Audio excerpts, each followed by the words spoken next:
Do you have pain on the outside of your knee when you run? Usually after you've gone a particular distance? Or have you been given a diagnosis of IT band syndrome or ITBS? I'm going to show you why that happens, why stretches, exercises, foam rolling, and orthotics sometimes don't work, and what to do instead. Be sure to hit the bell and subscribe so you know every time I post a new video about running injuries and how to get back that fun, free, flying feeling you had when you were a kid. I'm Jae Gruenke, founder of The Balanced Runner, and I've been helping runners and triathletes from beginner to Olympian improve their form and performance since 2003 using the Balanced Runner system. Even though IT band syndrome can be incredibly painful, this is usually a case where there isn't severe damage happening to the knee, but the pain is just due to the sensitive nature of the knee area. And the pain is on the outside of your knee, so around here, not in front or the inside of the knee or the back of the knee or within the knee. It's just really clearly on the outside. It could be a little higher or a little lower, varies from person to person. And it usually starts a particular distance into a run. So the run up to that point could be pain-free, and then it just kicks in.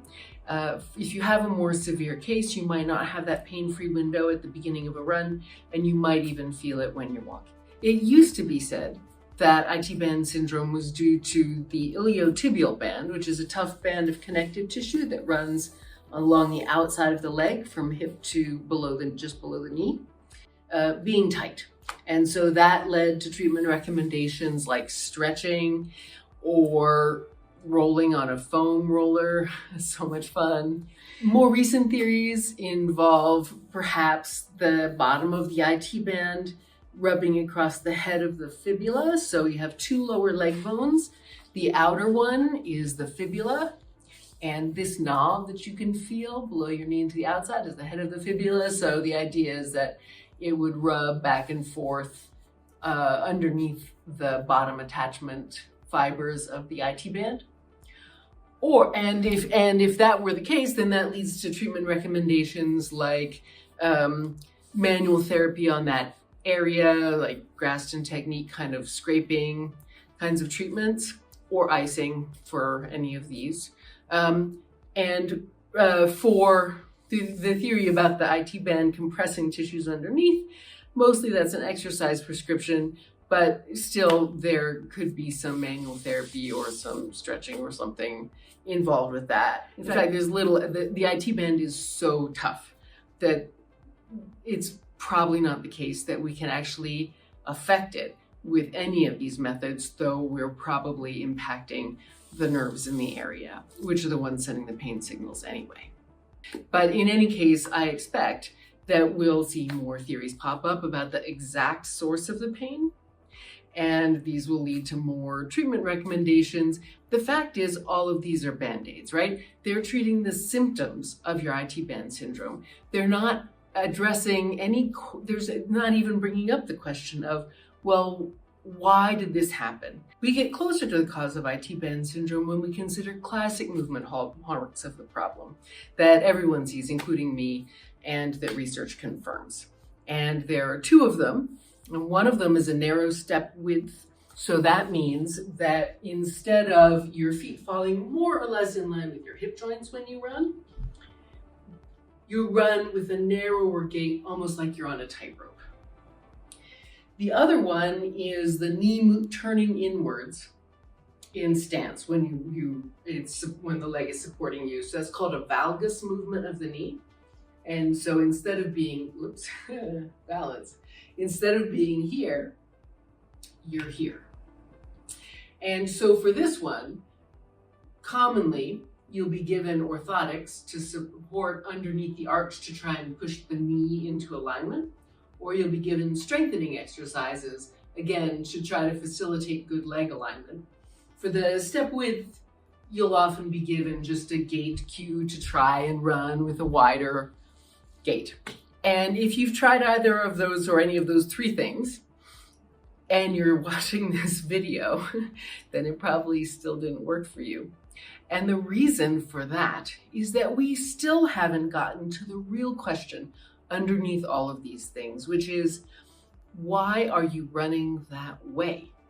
And when we answer that question, we can solve the problem for good without you having to spend tons of money on orthotics, or a lot of time doing clamshells, or icing your knee, or beating yourself up with a foam roller. So before we go any farther, just take a sec and in the comments below put what you have done to try and resolve your IT band syndrome. I'd love to know.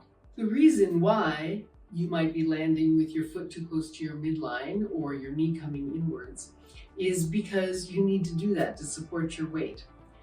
Feet land where they have to in order to keep you from falling over, and legs do what they must also to keep you from falling, of course. So you have to move your weight enough side to side to be over well-aligned legs. So that means that your foot is under your hip joint and your knee is lined up in between them. So if you don't do that, then your foot will have to land closer to your center line, which means that it'll be to the inside of your hip joint.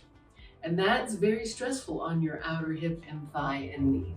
Or you'll still land with your foot to the outside, but you'll turn your leg so that the knee comes inwards and the arch goes down as part of that, to get underneath your center of gravity so you don't fall over.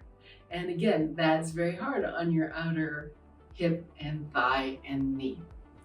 But if you shift your weight enough to be over well-aligned legs on both sides, then you get good alignment.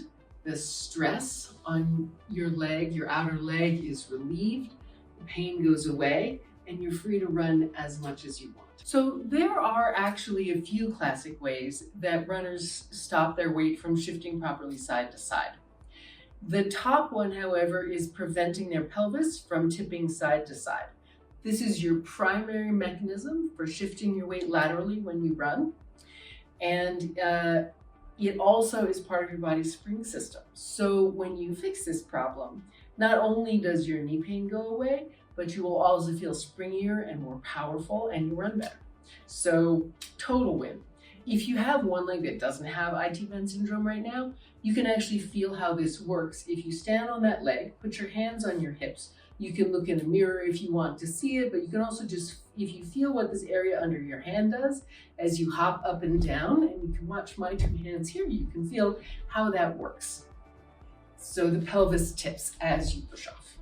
I've also seen plenty of runners whose weight shift problems come from the shoulder area, upper body, maybe due to past injury, or even just an asymmetrical thing that they do every day, like spending a lot of time on a computer mouse, or playing violin or guitar, for instance.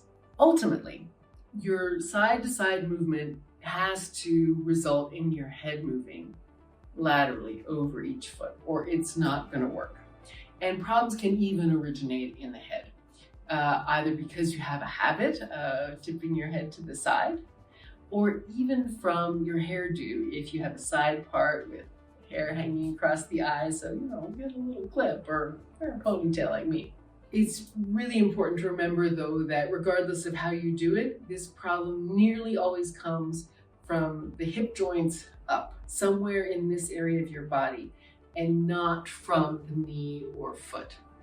And even in a case of overpronation, that normally is a response. Again, it's your body's effort to deal with the fact that your weight is not going fully over your leg, so the knee comes inward and the arch goes down, and not the other way around. So you can actually, even if you don't have IT band syndrome, I've had many clients who went from overpronating to well-aligned legs just by learning how to move really well from here upwards. Given that there are a few different ways that you might be having trouble shifting your weight properly side to side, you're going to need to do some movement investigation and some learning in order to sort through which you're doing and be able to feel how to correct it. And so I've put my best free resource for that in the link for that in the description below.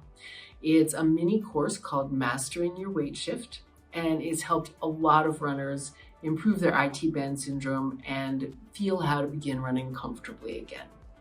Learning is a process, but this should get you started in the right direction. And if you want to implement the whole balanced runner system in your running, there's also a link to our 6-week online balanced runner system camp, and that's in the description below as well. Thank you so much for watching. Please share this video with any friends you have who might be struggling with IT band syndrome. Like and leave a comment and subscribe, and may all your running dreams come true.